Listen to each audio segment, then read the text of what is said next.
Hey, folks, we have our good friend, Dr. Keith Strudler, the Dean of the College of Communications and Media at Montclair State University, back with us. Dean, good to see you. It's great to be here.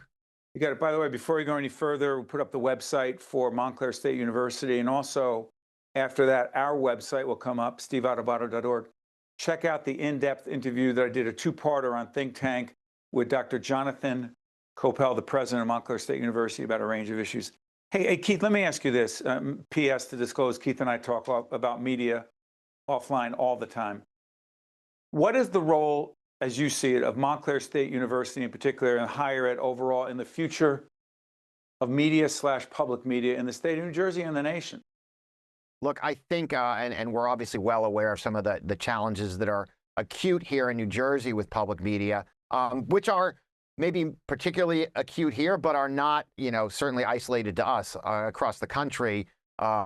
Where stations, networks, states are trying to figure out a sustainability plan. Look, I think we're pretty clear at Montclair, and I think it's consistent with what we've considered from our inception, which is we believe that we are a leader in sustaining and growing and coming up with the future plan for how public media should operate in the future. And we think that we will have a significant role in ensuring that public media is sustained in a couple of ways. One is certainly in conceptualizing the operations of what comes next. And that's something, obviously, we're all having a lot of conversations about. Keith, let me bring folks into this. I'm sorry for interrupting. To be clear, what the Dean is talking about is WNET, our longtime partners in New York, the PBS flagship station, for 15 years since 2011, have operated the New Jersey Public Television Station. It is, in fact, that location, if you will, the license to it is owned by the state of New Jersey, but the operator is an outside entity. That is what the Dean is talking about. And that ends, WNET will no longer operate NJPBS as of July 1st, 2026. Keith, pick up your point. I'm sorry. Sure. And so we know that we're going to be an important part because of our facilities, because of the expertise we have here on campus, our faculty, and in places like the Center for Cooperative Media that, their lifeblood is figuring out a sustainable path forward for journalism in a world in which people no longer consume news in the same way. So we want to be integral and central to that conversation about operating, kind of what comes next. But on top of that, and I think this is really important, is we also want to make sure that we are central to figuring out, one, how there's a collaborative process so that we're hearing voices across the state. And I think one of the things that's going to be essential to the future of public media, which is very much what the center does, is figuring out how we're connecting with communities and connecting with storytellers across the state. And I think that's integral. And second, if there's going to be a future of public media, which we all know is essential, there needs to be a plan by which we are training the next generation of storytellers, journalists, filmmakers, sports media experts to be engaged in that process. So there needs to be both kind of a top-down and a bottom-up process by which we are working with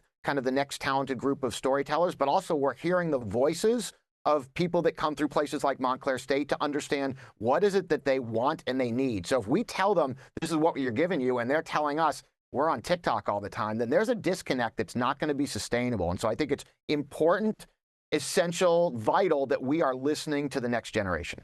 So Keith, let me ask you this, and again, you and I keep talking about this. This is part of our larger Media Matters series, and Keith and I talk about an initiative that I created a while back. We've been talking about doing a course at Montclair State on media leadership and innovation, but is it all ultimately here, Keith? I mean, we're doing this. This is going to be on broadcast. It'll be on digital outlets, but do you believe ultimately it all winds up here? I wish I were smart enough to be able to give you, because then I'd be investing differently. I said, right. It's easy to say that. But I think, I don't know, to is it a hybrid, Keith? Will it always be a hybrid? Yeah, look, people until they don't, people are going to have TVs in their houses. What they use them for, we'll have to figure out. But there is still the communal process of consuming media on large devices in your living room. I don't think that's going away. But I do think the way, we know that we all get the message on Sunday when it keeps telling us that we consume media another 42% higher than the week before. And you're like, like, how did I spend 6 hours a day on this thing, right? So we know that this is the primary way in which people are consuming information. I think it's more important, though, beyond thinking about the device itself, thinking about the way in which they want to get that information. So it might mean they probably want smaller chunks of information. They want them in ways that are more easily digested and understood. They probably want them on multiple platforms, including platforms that we once thought, were not utilitarian for news consumption. So I think it's perhaps less about the actual device that they're using, although the phone obviously is the thing. Although, look, I mean, how many times have you talked to someone and they're like, oh, yeah, I'm coming to you for my watch, right? That's why it's like, it's the phone right now. It might be something else in the future. But here's, Keith, let me push back a little bit on this.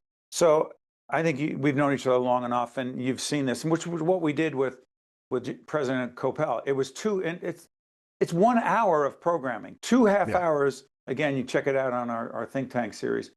But here's what I'm trying to get at. I think about long form podcasts. I think about long form interviews like that. And I go, first of all, no disrespect, Keith, I have no interest in doing a 3-minute back and forth with Keith Strudler, the dean at the College of Communication Media, Montclair State. Let's do it fast. Let's get it. Like, I don't even know what that is. So my question is, where's the place for long form substantive dialogue? How the heck do you do that in 3 minutes?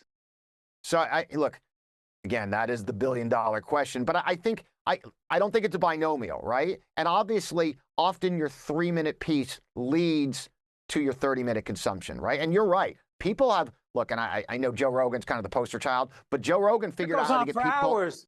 Keith, it goes on for hours. Hours. And by the way, not for nothing, I just watched, to talk a little bit about my consumption habits, I watched 3 hours of Charlie Sheen talking about the different abuses he has put his body through. 3 hours. That's a story that could have been told in 10 minutes, but it was, it was pretty good over 3 hours. You are right that there is an appetite for longer form work, right? I just don't know that it looks the way that we thought it did, but I do know that to get that audience, you need to be able to chunk your information in a way that draws people in.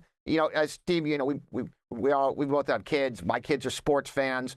My kid, it was a few years ago when he told me he never watched a full basketball game, but he watched it in this 45-minute compressed version where they basically turned a 2.5-hour game into a 45-minute highlight reel. Something we have to consider. It works when I'm looking at the NFL. What's it called, team? Red Zone? I don't know. It's called something zone. You can see every game on Sunday in about 10 minutes. It may not work for meaningful, substantive public policy conversation, which ain't going to get you a lot of clicks. Never mind. See, Keith, you got me on my soapbox. I said I wasn't going to get there. Yeah. Before I let you go, your students, how many students in the College of Communication Media at MSU? About 2,000 students in the college. Obviously really fast growing, amazing work. Just I'll brag for them just a little bit. I'm nominated again for 2 student Emmy Awards, the College Television Awards, in news, Steve, in news, and recently won 2 Edward R. Murrow Awards in the student division. And we are one of 2 universities, another's the one I happen to have a particular interest, one of 2 universities in the country that won 2 of those. And so they're doing, look, our students do amazing work. We are training the future, but as we say, we're listening to them about how we can help reach them differently. And interesting, as we wrap up, Keith Strudler, the dean, mentioned Edward R. Murrow, the great Murrow. I always wonder how he would have done on TikTok. That's another issue, but that's Dr. Keith Strudler, who's the dean of the College of Communication and Media at my alma mater, Montclair State University. Good to see you, my friend. We'll talk soon. Absolutely. Have a great one. You got it. I'm Steve Adubato. That's the dean. We'll see you next time. Think Tank with Steve Adubato is a production of the Caucus Educational Corporation.